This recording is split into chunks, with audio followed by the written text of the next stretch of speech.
welcome back. So today's video is going to be Eleanor's 3.5 month update. I have not filmed in like over a month, seriously. It is Saturday, December 7th, and she will be 4 months on December 19th. I don't know when I'm gonna get to edit this, but at least I'm here. 3.5 month update. I approximate Eleanor's about 16 pounds, perhaps a little more. She hasn't had an appointment since her 2-month one, and so I have no idea, except that I did try to weigh her once, and she did have like a diaper and a onesie and a shirt, but you know, I think she's about 16 pounds. She was 7 pounds 5 ounces at birth. I would guesstimate she's probably about 26 inches long or tall, and she was 20 and a quarter at birth. And she was 39 weeks and 1 day, in case anybody cares. We had some rough periods with sleep, but now we seem to be back on a good period of sleep. She is waking up one time a night, usually like between 2 and 5 a.m., somewhere in there, and she wakes up for like 15 to 30 minutes, eats, and goes right back down. Like last night was a really good night. She slept 7:30 p.m. to 7:55 a.m., and she just woke up one time between 5 and 5:30 a.m. and 8, and went back right down to sleep. So sometimes she wakes up and she is squawking, like kind of, she's awake, but she's not crying, and so we call it squawking, where she'll just be like making noise. And I'm like, oh. It's when I really want to move her to her crib in her own room, because she is waking me up, but like she doesn't need me. You know what I mean? So it's like, why are you waking me up, kid? Like, let me sleep. So like for my 2.5-year-old, I used to have the baby monitor on all night, every night, and now she wakes up at like 5:45 or 6:15 every morning, my 2.5-year-old. And she's shut in her room. She can't get out. And I had the baby monitor on, so she would say, "Mommy, I'm up," and I would come in there and bring her breakfast, and we do the whole thing. But lately she's been waking up so early that I just turn the monitor off, and so I don't get woken up by her, and then she just plays in her room. So like today, she played in there for an hour and a half before I came in there, and she's happy. Like, I mean, I can check in on her, and if she screams, like cries, like, ah, you know, I will hear her from across the house. We have like a split floor plan, so the master's on one side and the kids are on the other. When Eleanor goes in her room too, she'll be on that side of the house. That's why I haven't moved her already, because I'm like, I still want to be near her. So we've just kind of like decided it's Eleanor and Daisy's rooms will be like safe places for them. You know, we won't have things that are dangerous and cords and scissors and things that we don't want them to get, you know, in trouble with. So it's okay to leave her in her room and let her play for an hour and a half, you know, with her dolls and her bed and her books and whatever. So that's what I've been doing. And Eleanor is sleeping in the pack and play, still on the upper level, so we need to either drop it, because she's now over the 15-pound weight limit, or move her to her crib. So she has taken a few naps in the cribs now, and she's at the point now where she either nurses to sleep, which she does sometimes. She's just so tired she falls asleep, or we put her down awake, drowsy, after a full belly, whether that's from grandma giving her a bottle during the workday, or, you know, for naps or whatever. Or she goes to sleep and she's awake, but she kind of fusses for like 1 minute, and it's not even like a full-on scream. It's just kind of like, I don't want to be here. And then she's like, and she sleeps with her arms up like this. Is so cute. Anyway, so she has learned to self-soothe. Like a lot of times she'll wake me up squawking, as I say, and then by the time I like go to the bathroom myself and I think about going in there to go and like pick her up and do whatever, she's already back to sleep. And so that's how I know we're almost ready to go to her own bedroom. They say 6 months, so we're, you know, over halfway there. I don't know. My daughter, that's 2.5, was in her crib by now. So, but then again, at our old house, the bedroom was right next to ours, like really close. This house, it's like 30 feet away, so it's like a long distance for her little, anyway. But we do have a monitor set up in her room, so as soon as we're ready, we'll make the switch. I think I'm gonna do a couple more weeks of like only putting her in there for naps until I'm like convinced that she knows, and then she'll go to sleep. The thing is that we use the pack and play that she's currently sleeping in the living room, which is right next to the master, as like our changing table during the day, or, you know, like whenever we don't want to run all the way to the nursery to change her. And so I kind of feel like it's annoying to have to drop it to the bottom because then we won't be able to use it as a changing table. We already disassembled and got rid of our changing table area in our master. Like, she's not sleeping in the bassinet. We got rid of that a long time ago. So she's not sleeping in our room. And so we got rid of the changing thing, the changing pad that we had on our bathroom counter in the master bathroom, because it had my sink, a big space in between, and then my husband's sink. And so we were able to fit a changing pad in between. We got rid of that. We got rid of the bassinet. We have gotten rid of the rock and play, which I know was kind of like, shouldn't use it, but we didn't let her sleep in it, and we didn't leave her unattended in it, and we always buckled her, and she couldn't roll yet. So I was okay with it. Got rid of that. We got rid of one of the little bouncers because she likes to sit up now. So those are the big things. Her size, her sleeping. She still sleeps in a sleep sack, but we haven't swaddled her arms in a long time. And like, I'll put a onesie on, and then that. And our house is usually between like 72 and 75 at night. So she's comfortable, and she's been sleeping really well. There have been a few nights where she sleeps and wakes up 3 times for eating, but those are very rare. Usually it's once, worst case twice. But yeah, then she sleeps till 6 or 7 something in the morning. Okay, so next thing is sitting up. She has been holding her fingers, and like she can sit up that way. Once we put her sitting, she'll sit up with, you know, someone's hand behind her just in case.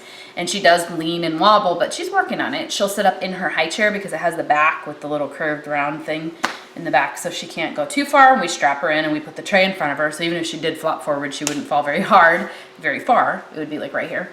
And then we do have her sitting up like in her bouncer and her walker, and her little Fisher-Price Sit Me Up seat. We have a frog in our floor, and then my mother-in-law has one downstairs that's a lion, and she'll sit up in those. She sits up in the Bumbo chair. Just basically, like, we don't leave her unattended. She does not really love the swing and the Mamaroo anymore. The Mamaroo actually belongs to my cousin, so I'll probably be returning that soon. And then the swing, it's not really in her way. It's in here, right behind me. It's not really in the way. So I don't know, move you back over. I'm not sure how much longer we'll keep it, but I think the max weight on it might be like 20 pounds anyway, and she's like 16. So we might just keep it till, you know, February or something when she hits the weight, and then get rid of it. We've had that for years, probably 3 years I've had that in my house. So I'm gonna be happy to get rid of that big old bulky thing. Anyway, so she is in 6-month clothing pretty much exclusively now. She can wear some 3 to 6. Occasionally I'll find a onesie in the drawer that's like super cute, that's 3 months, and I'll like try to stretch it, and I'll just snap the middle snap instead of the all 3 in this, you know, I'll just do the center one. And that will buy me like a little bit of extra space. And then 6 months, usually 6 to 9 months, she's worn some 12-month things. Like, she's really long, and she's definitely got a little belly, but still not very big arms and legs. She's got like skinny little legs like her daddy, and she's got the chubbiest cheek and chubbiest face, and her face looks like mine. She definitely got like my cheeks and my double chins. It is what it is. Like, even when I'm really thin, like when I'm like 50 pounds less than this, when I've lost like a lot of weight before, I always have a double chin. Like, that's just the way my face is. Even when I was a kid, you can look at pictures, that's just how my face is. So Eleanor, I think, has that too. Oh well. I love looking at pictures of me and at a baby age, you know, and then her or my girls in general, because I just think it's so cool. Eleanor definitely has daddy's nose, and her hair is mine because it's dark. Daisy definitely has daddy's hair because it's lighter brown. I don't know, they both look like me in other ways. In some ways they don't. The big difference between our 2 girls is that Daisy started bigger. She was 9 pounds, and Eleanor was 7 pounds 5. And Daisy had very little hair, and it was lighter in color. Eleanor had a ton of hair, and it was really dark in color. Those are like the big things. And then Eleanor has a small head, big cheeks. Daisy didn't. So I think it's really interesting to compare how they're different. And then because Eleanor started smaller, she just like plumped up fast. Like, she caught up, basically. Like, she's the size Daisy was at this point, and she started much smaller, so she grew faster, if that makes sense. Other than that, they're very similar. Eleanor's a better sleeper. She's really good at nursing. She's very efficient. I swear I have to use my pump for like 45 minutes to an hour to get out a reasonable amount, and that kid can drain my boob like boom, just like that. It's so fast, and she's done. I still have an oversupply. I still make way more than she needs. I'm able to pump every morning. So she eats at like, 7 a.m., 6:30, 7:30, whenever she's awake. She'll nurse off one side usually, and I'll use the Haka on the other side just to catch whatever's coming out. I might get like an ounce, no big deal. And then grandma takes her for the day, 7 or 8 o'clock in the morning, whenever we're all up and dressed and ready. And then I will sit down to work and pump because she never drains me in the morning. In the morning I have so much milk, like anywhere from 6 ounces to like, I've even pumped 12 ounces in the morning before. But then I'll pump again at like 11 something, again at like 1 something in the afternoon, and I'll get like 3 ounces each time, 3 or 4 ounces. But for some reason my morning pump's like 6 to 12 ounces. It's crazy. And I think that's big time is about, her sleeping through the night. My body's still making all that milk, and then some days she asks for 2 feedings in the middle of the night, some it's 0, sometimes it's 3 feedings in the middle of the night, sometimes it's 1. So my body's like ready to feed her 2 or 3 times. It's just producing a couple ounces an hour, and then I just never empty it. So every morning I'm so full. Anyway, I still have a huge freezer stash. Like, it's become a problem. I can't like buy enough groceries to feed my family for a week because the entire bottom half of my freezer, we have like the lower freezer, is full of breast milk. I probably have like 400 or 500 ounces in there, and we never reach for it, so it just keeps growing. And then every week I keep using more. Now that I am in a choir, and I only have 3 more times that I'm going, but Daddy's been using milk in the evenings when I go to rehearsal, and then my dress rehearsal and the performance. So he'll be using more bottles, and that means like I may use more bottles than I will pump in ounces in that day because of just the way the day works out. Like, I don't pump when I'm at choir, so I miss a feeding, and then she drinks from that, and then she might be asleep when I get home, and then I might have to pump. So we'll all work it out. I am so much less worried this time around about supply. Like, last time I was so worried about it. Now it's like if I stopped, or if my supply tanked, I would just supplement with 6 ounces a day from the freezer until I ran out, and then get her on formula or cow's milk or whatever at this point. But I want to continue breastfeeding till like 1.5. I don't know. Last time I went till 12 months when Daisy started cow's milk, and then by 13 months I had completely weaned her from breast milk, transitioned to cow's milk. So I might do that this time, but the reason I did that last time was I wanted to get my cycle back, and I wanted to get pregnant.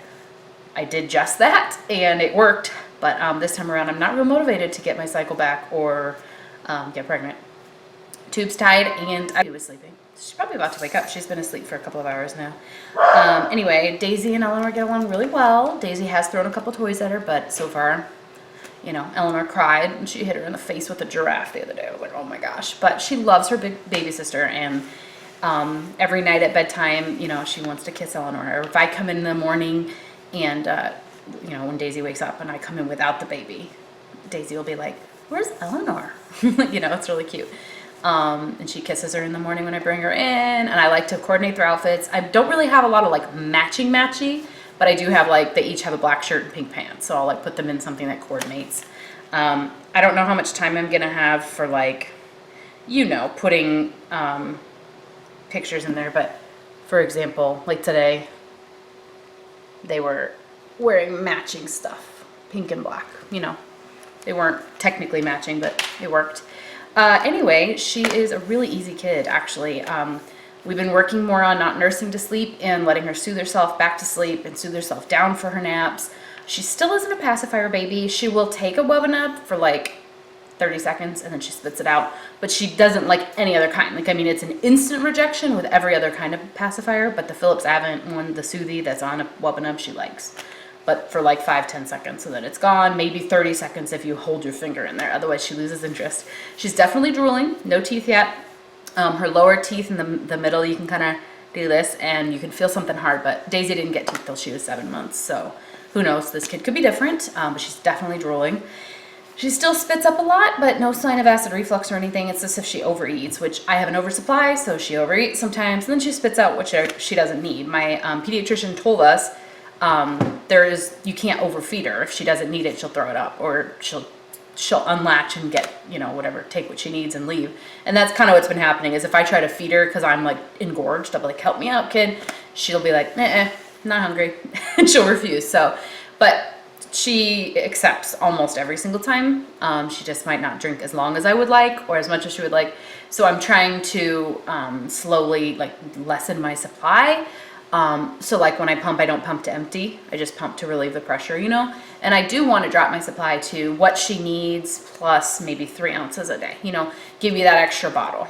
That's all I want. Like I want to have a comfortable amount. So we'll see. I don't ever want to be to the point where she drains me completely. Sorry, I'm getting comfortable. And I don't have anything. Like what if I need to soothe her because something's wrong? And I don't have any milk left and she gets mad. You know, I don't want that because I had that with my oldest and she drank more than I could make at some times of the period, the process. Anyway, what else? It is nearing Christmas time. We're not getting her too much because honestly we have everything from 2-year-old left over, and so we're gonna get her a few things, new teether, and she's getting stuff from her grandparents and her aunts and uncles and stuff, so not real worried about it. Honestly, all I have so far for her is a teether, a toothbrush, one little pack of baby food that we won't start until February when she turns 6 months, but I thought I'd put one in her stocking. It doesn't expire, so maybe I'll get her like a bib or toy, a rattle or something, but we really aren't gonna go nuts for her. She doesn't need anything. She certainly has enough clothes, that kind of stuff, so I really don't have any purpose other than like toys, and Daisy has a lot of toys, so they're just for fun. Anything that like could be used for both girls though, like a toy that I buy for Eleanor that Daisy would also enjoy playing with, where, you know, they have those Grow With Me toys where it's like stage 1 is color recognition and music. Flashing lights and music. Stage 2 is you learn the colors and the numbers. Stage 3 is the ABCs. They have like different toys that can kind of grow with you. Then I would be interested in buying them because Daisy still likes some of the things. Like I'm pulling out her old baby toys and now she wants to play with them at 2.5 years old, and I'm like, really? Okay. But yeah, she's sitting up. She loves to pretend she's standing. We don't let her do it like, you know, for real standing. She's not quite strong enough yet, but hold my arms under her armpits and she'll just like move her feet like she's walking. So she's definitely showing interest in that. I think she's waking up now. I'll have to change her and feed her. She's got a very healthy system. This last month though, she got a fever for a couple of days, or one day. We gave her baby Tylenol because I called the triage line, you know, and pediatrician had said like, don't bring her in if you don't have to, because it's cold and flu season, and you know, they don't want you to bring them to urgent care or anything. It was after hours. And so she said, you know, we could give her Tylenol, infant, baby, whatever, and she told us how much to give.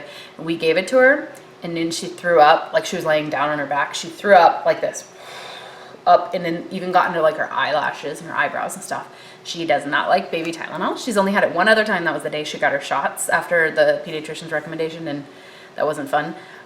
She threw it up then too. And like, it didn't just dribble out of her mouth. I'm talking like vomited, like profusely. We had to give her a bath. It went to like the back of her hair and got all crusty and on her neck and stuff. So she still gets 2 baths a week, just a side note. Yeah, she is getting close to getting rid of the infant tub. We got rid of the infant like insert that goes inside the bathtub already because she didn't need it anymore, and now she's getting kind of big for that tub. So in the next month or so, I think I'll transition her to the kind where she can sit up in the bath. But her and her sister, they like to take baths together. They both love the water and splashing and stuff. So just waiting for Eleanor to be a little less wobbly when she's sitting up. I think that'll be very soon.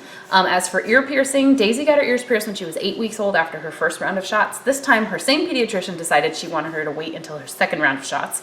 So that's what we're doing. She gets her second round of shots December 23rd. Yay. So yeah, she will be waiting until after the holidays because I am definitely not gonna have a sick, feverish baby on Christmas and add ear piercing to that. No, thank you. We'll probably go like when I'm off the week after Christmas or something like that. We'll take her to the mall or wherever and get her ears pierced, just like we did her big sister. And let's see. Eating, clothes, Christmas. I think that's about it. I feel like I'm forgetting something. What am I forgetting? If I forgot anything, I'll insert it here. I think that's it. She's not really on any sort of a schedule at this point, but she definitely takes usually 2 naps a day, mid-morning, mid-afternoon, sometimes 3 or 4 or 5 if they're little tiny naps in the car or whatever. In the baby carrier, she's still facing me, but I have to remove the newborn insert. I do want to get a forward-facing carrier, so let me know if you guys have any recommendations. We got a double stroller, so now she sits in the Baby Trend double stroller in the little car seat. Pretty soon we'll get rid of the car seat and just let her sit in the stroller when she's a little bit more sturdy sitting up, like I said. And then just strap her in like big kid style with the harness. But we did remove the insert for the newborn inside the car seat. We just have her in like the car seat itself. Yeah, and then Daisy rides big kid style in the stroller, so we're kind of slowly getting rid of the newborn baby things. Pretty soon the Mamaroo will be gone, the swing will be gone, the pack and play will be dropped to the bottom. We already have like our bouncer and swing. The Bumbo will be gone because her legs are getting too big. And then for Christmas, I'm sure we're getting all kinds of stuff related to crawling and toys and lights and stuff like that. So I think that's everything. I hope you guys enjoyed watching. Don't forget to subscribe if you haven't already. Let me know if there's something I'm not covering in these videos, and I'll talk to you guys later. Bye. I know what I forgot. Belly shot. So this shirt has like ruffles, so try to. But yeah, I am 3.5 months postpartum, and I'm down another, 4 or 5 pounds or so. So I'm probably down like a total of, I don't know, 25 pounds? 25 pounds since I had her, and I only gained like 10 or 15 with her, so that's it. Thanks for watching.